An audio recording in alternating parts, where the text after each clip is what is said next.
আসসালামু আলাইকুম। আশা করি সকলেই ভালো আছেন। সুপ্রিয় চাকরি প্রত্যাশী ভাই বোনেরা, ১৯তম নিবন্ধন বিজ্ঞপ্তি নিয়ে নতুন সিদ্ধান্ত জানালো এনটিআরসি। অর্থাৎ এনটিআরসির ১৯তম শিক্ষক নিবন্ধন সার্কুলার কবে প্রকাশ করা হবে এবং এনটিআরসির সর্বশেষ বিজ্ঞপ্তি অনুযায়ী যে সকল তথ্য দিয়েছে, আজকের ভিডিওতে আপনাদেরকে সুন্দর করে দেখে বুঝিয়ে দেওয়ার চেষ্টা করব। তো এটা কিন্তু ৫ মার্চ ২০২৬ তারিখ, অর্থাৎ একদিন আগে কিন্তু এই বিজ্ঞপ্তিটা দিয়েছে এনটিআরসিএ। তো সর্বশেষ তথ্যটা আপনারা জানতে অবশ্যই ভিডিওটা শেষ পর্যন্ত দেখুন। আমি কিন্তু সরাসরি অনলাইন পোর্টাল রয়েছি দ্য ডেইলি ক্যাম্পাস। তো দ্য ডেইলি ক্যাম্পাস সাংবাদিকদেরকে কিন্তু এনটিআরসি চেয়ারম্যান এই সিদ্ধান্ত জানিয়েছেন। তো এই সিদ্ধান্তটা আপনাদেরকে আমি পড়ে দেখাবো। এখান থেকে আপনারা জানতে পারবেন কবে নাগাদ এনটিআরসি সার্কুলারটা দিবে এবং এছাড়াও এখানে কি বলা রয়েছে এনটিআরসি সম্পর্কে। পরীক্ষার নীতিমালা এবং পরীক্ষার পদ্ধতি সকল কিছু এর মধ্যে দেওয়া আছে। ধৈর্য সহকারে শেষ পর্যন্ত দেখুন। আরেকটা বিষয় হচ্ছে, যারা আমাদের চ্যানেলে নতুন আছেন অবশ্যই চ্যানেলটিতে সাবস্ক্রাইব করে রাখবেন। আমাদের চ্যানেল হচ্ছে আর রায়হান হাসান। এই চ্যানেলে বাংলাদেশের সকল সরকারি নিয়োগ সার্কুলারগুলো আপনি পেয়ে যাবেন। অর্থাৎ যত বাংলাদেশের সরকারি নিয়োগ সার্কুলার প্রকাশ করা হয় সকল নিয়োগ সার্কুলার আপনি এখানেই পেয়ে যাবেন, অন্য কোথাও আর দেখার প্রয়োজন নাই। তো আপনি একজন চাকরি প্রত্যাশী হয়ে থাকলে অবশ্যই আমাদের চ্যানেলটিতে সাবস্ক্রাইব করে রাখবেন। আমাদের ফেসবুক পেজের লিঙ্ক কমেন্ট বক্সে দেওয়া আছে, ফলো দিয়ে রাখবেন। আচ্ছা, এখান থেকে আমরা দেখব বেসরকারি শিক্ষক নিবন্ধন ও প্রত্যয়ন কর্তৃপক্ষ এনটিআরসিএ বেসরকারি শিক্ষা প্রতিষ্ঠানে প্রবেশ পর্যায়ে শিক্ষক নিয়োগের লক্ষ্যে ১৯তম শিক্ষক নিবন্ধনের বিজ্ঞপ্তি প্রকাশের উদ্যোগ নিয়েছে কর্তৃপক্ষ। আসন্ন ঈদ উল ফিতরের পূর্বেই এই বিজ্ঞপ্তি প্রকাশের পরিকল্পনা থাকলেও সময় স্বল্পতার কারণে সেটি সম্ভব হবে না বলে জানা গেছে। অর্থাৎ ১৯তম শিক্ষক নিবন্ধন যে সার্কুলার দেওয়ার কথা, এটা কিন্তু রমজান মাসেই সম্ভাবনা ছিল, যেটা কিন্তু পূর্বের ভিডিওতে আপনাদেরকে আমি জানিয়ে দিয়েছি এবং এনটিআরসির চেয়ারম্যান কিন্তু উনি এটাও বলে দিয়েছিল যে রমজান মাসেই কিন্তু ১৯তম শিক্ষক নিবন্ধন সার্কুলারটা দেওয়ার কথা। বাট এনারা গতকাল নতুন করে বলতেছে যে আসন্ন ঈদ উল ফিতরের পূর্বেই এই বিজ্ঞপ্তি প্রকাশের পরিকল্পনা থাকলেও তা সময় স্বল্পতার কারণে যেটি সম্ভব না। কেননা এটা কিন্তু বিশাল বড় নিয়োগ সার্কুলার, যেখানে ১,০২,০০০ প্লাস শিক্ষক নিবন্ধনের শূন্য পদের তালিকা রয়েছে। তো এটা কিন্তু অবশ্যই তারা ভেবেচিন্তে বিভিন্ন কিছু আ আ পদ্ধতির মধ্যে কিন্তু তারা এটা দেওয়ার চেষ্টা করতেছে। তো এখানে বলা আছে যে বৃহস্পতিবার ৫ মার্চ বেসরকারি শিক্ষক নিবন্ধন ও প্রত্যয়ন কর্তৃপক্ষ এনটিআরসি একটি সূত্র জানিয়েছে, পবিত্র ঈদ উল ফিতর উপলক্ষে আগামী ১৭ মার্চ থেকে সরকারি ছুটি শুরু হচ্ছে। সেই হিসেবে আমরা আগামী ১৬ মার্চ শেষ কর্মদিবস অনলাইনে শূন্য পদের তথ্য সংগ্রহের জন্য অত্যন্ত ১০ দিন সময় দিতে হবে। অন্যদিকে কার্যদিবস রয়েছে ৭ দিন। ফলে ঈদের আগে বিজ্ঞপ্তি প্রকাশ করা সম্ভব না। এই বিষয়টা আমি আপনাদেরকে একটু বুঝিয়ে দেই। তো এইটা আপনার এনটিআরসির ১৯তম শিক্ষক নিবন্ধন যদি ঈদের আগে দেয়, অর্থাৎ ঈদ উল ফিতরের আগে দেয় রমজানের মধ্যে, সেক্ষেত্রে কিন্তু আবেদন সংক্রান্ত বেশ কিছু সমস্যার মধ্যে আ পড়ার সম্ভাবনা রয়েছে। যার কারণে কিন্তু এটা দিচ্ছে না। তো এটা কিন্তু ঈদের পরেই দিবে। ঈদের সর্বোচ্চ আপনার ১০ দিন, ঠিক আছে? ঈদের ১০ দিন সময় নিতে পারে। আবার প্রতিষ্ঠানগুলো বন্ধ। আদারওয়াইজ সবকিছু ভেবেচিন্তেই কিন্তু তারা এই বিষয়গুলো আ কল্পনার মধ্যে বা চিন্তা ভাবনার মধ্যে রয়েছে।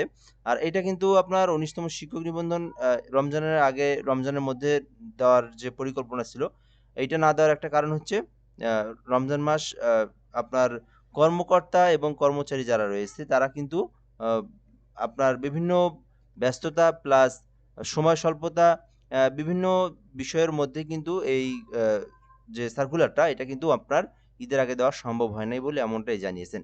আচ্ছা, এরপর যদি আমরা এখান থেকে দেখি, এই বিষয়ে জানতে চাইলে NTRC chairman Mohammad Aminul Islam the daily ক্যাম্পাসকে বলেন, সার্বিক পরিস্থিতি বিবেচনায় ঈদের আগে বিজ্ঞপ্তি প্রকাশ করা সম্ভব হবে না বলে ঈদের পর বিজ্ঞপ্তি প্রকাশের প্রস্তুতি নিচ্ছি। তো এখন বলা যায় যে কবে প্রস্তুতিটা নিচ্ছে, বাট কবে দিতে পারে। তো এর আগের ভিডিওতে আপনাদেরকে জানিয়ে দিয়েছি এবং এর আগে এনটিআরসির চেয়ারম্যান আমিনুল ইসলাম উনি কিন্তু বলিয়েছেন যে শূন্য পদের তালিকা, পরীক্ষার নীতিমালা, আদারওয়াইজ যে সকল বিষয় রয়েছে সকল কিছু কিন্তু তারা কমপ্লিট করেছে। শুধুমাত্র সার্কুলার দেওয়াটা বাকি।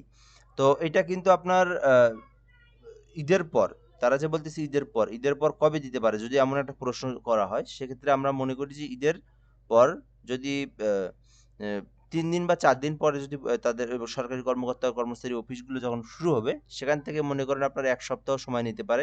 সেই ক্ষেত্রে ১০ দিন, সর্বোচ্চ আপনার ১৩ থেকে ১৪ দিন, ঠিক আছে? এই যে আপনার হলো ১০ থেকে ১৫ দিন পরেই আপনারা সার্কুলার পেয়ে যাবেন। তবে এটা আপনার সিওর ঈদের পরে আপনারা সার্কুলারটা পেয়ে যাচ্ছেন। এদিকে বেসরকারি শিক্ষা প্রতিষ্ঠানে শিক্ষক নিয়োগের ১৯তম নিবন্ধন পরীক্ষা এমসিকিউ পদ্ধতিতেই হবে বলে জানিয়েছেন এনটিআরসির চেয়ারম্যান মোহাম্মদ আমিনুল ইসলাম। আচ্ছা, পরীক্ষা নীতিমালার মধ্যে এখানে বলা রয়েছে যে এদিকে বেসরকারি শিক্ষা প্রতিষ্ঠান শিক্ষক নিয়োগের ১৯তম নিবন্ধন এমসিকিউ পদ্ধতিতেই হবে। যেটা কিন্তু আপনার এর আগে একটা আমি ভিডিওতে বলে দিয়েছি। যারা আমার চ্যানেলে যারা সাবস্ক্রাইবার তারা এগুলো জানে। পরীক্ষার নীতিমালা সর্বশেষ যে নীতিমালার যে বিষয়টা সেটাও কিন্তু দেখিয়ে দিয়েছি। যেখানে ২০০ নম্বরের মধ্যে পরীক্ষা হবে। আপনাকে ২০০ নাম্বার এমসিকিউ ধরা হবে, এমসিকিউ দেওয়া হবে। ২০০ নম্বর এমসিকিউর মধ্যে মিনিমাম আপনাকে ৮০ মার্ক পাইতে হবে। তাহলে আপনি উত্তীর্ণ হবেন। তারপরে কিন্তু সরাসরি আপনি ভাইভাতে চলে যাবেন। এবার কিন্তু কোনো লিখিত পরীক্ষা নাই। আপনি এমসিকিউ পরীক্ষায় উত্তীর্ণ হলে সরাসরি ভাইভা বোর্ডে আপনি ডাক পাবেন। এর আগে সামাজিক যোগাযোগ মাধ্যমে ফেসবুকের বিভিন্ন গ্রুপ ও পেজে ১৯তম শিক্ষক নিবন্ধনের লিখিত পরীক্ষা থাকবে বলেও খবর ছড়ানো হয়। বিষয়টি সম্পর্কে জানতে চাইলে এনটিআরসির চেয়ারম্যান মোহাম্মদ আমিনুল ইসলাম, ওনার নামটা এখানে উল্লেখ নাই। বাট ১৯তম শিক্ষক নিবন্ধন পরীক্ষা কোন পদ্ধতিতে হবে সেটি সার্কুলারের বিজ্ঞপ্তিতে উল্লেখ করা রয়েছে। এখানে লিখিত নেওয়া হবে এমন কিছু বলা হয়নি। ফলে কনফিউজড হওয়ার কিছু নেই। ২০০ নম্বর এমসিকিউ পদ্ধতিতে ১৯তম নিবন্ধন পরীক্ষা হবে। যেটা আমি বললাম আপনাদেরকে সেটাই কিন্তু এখানে বলে দেওয়া রয়েছে যে ২০০ নম্বরের পরীক্ষা হবে, যেখানে আপনার ১০০ নম্বর সাবজেক্ট ভিত্তিক থাকবে এবং আরেকটা হচ্ছে একটা ১০০ নম্বর হচ্ছে বিষয়ভিত্তিক। আপনার যেমন বাংলা, ইংরেজি, গণিত, সাধারণ জ্ঞান এগুলো নিয়ে আপনার ১০০ নাম্বার।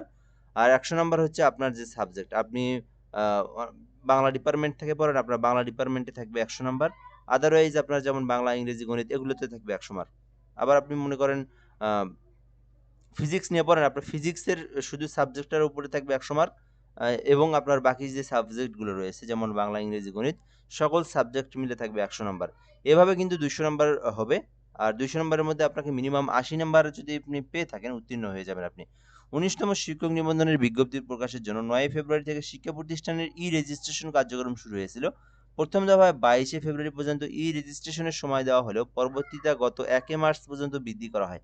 এখন শূন্য পদের তথ্য ই-রেজিস্ট্রেশন শুরু করবে এনটিআরসি। তো এটা কিন্তু সময় লাগবে না। এটা অল্প কয়েকদিনের বিষয়। এইটা শেষ হলেই কিন্তু ১৯তম শিক্ষক নিবন্ধন সার্কুলার আপনারা হাতে পেয়ে যাবেন। এবং সার্কুলার দিলে আমি আপনাদেরকে মানে সবার আগে আমি YouTube এ আপনাদেরকে জানিয়ে দেব। আপনারা আমার এই চ্যানেল থেকেই জানতে পারবেন।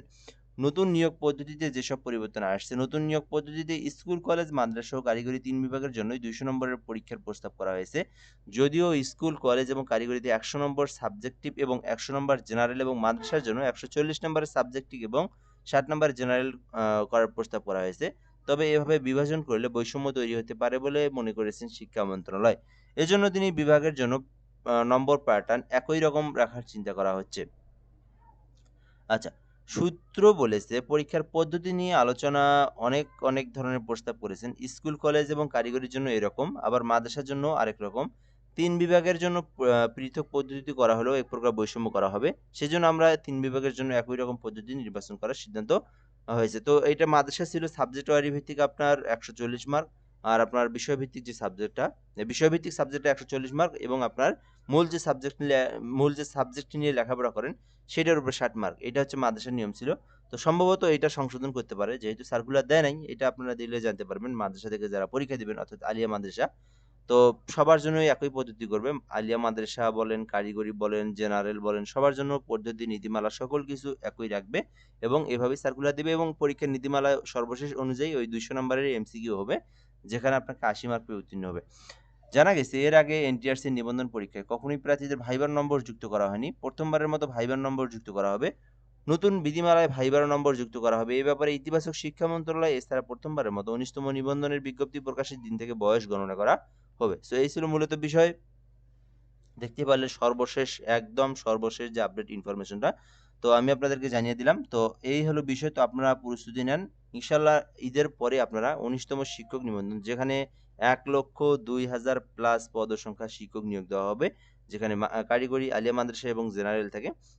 তো এই ছিল মূলত বিষয়। আপনারা প্রিপারেশন নেন। আমি আপনাদেরকে জানিয়ে দেব এই চ্যানেলের মধ্যেই এমআর রায়হান হাসান এই চ্যানেলের মধ্যে সবার আগে আপনি জানতে পারবেন ১৯তম শিক্ষক নিবন্ধন বিজ্ঞপ্তি সার্কুলার দেওয়ার সঙ্গে ইনশাআল্লাহ। তো এ পর্যন্ত আজকের ভিডিওটা। ধন্যবাদ। ভালো থাকবেন। আসসালামু আলাইকুম।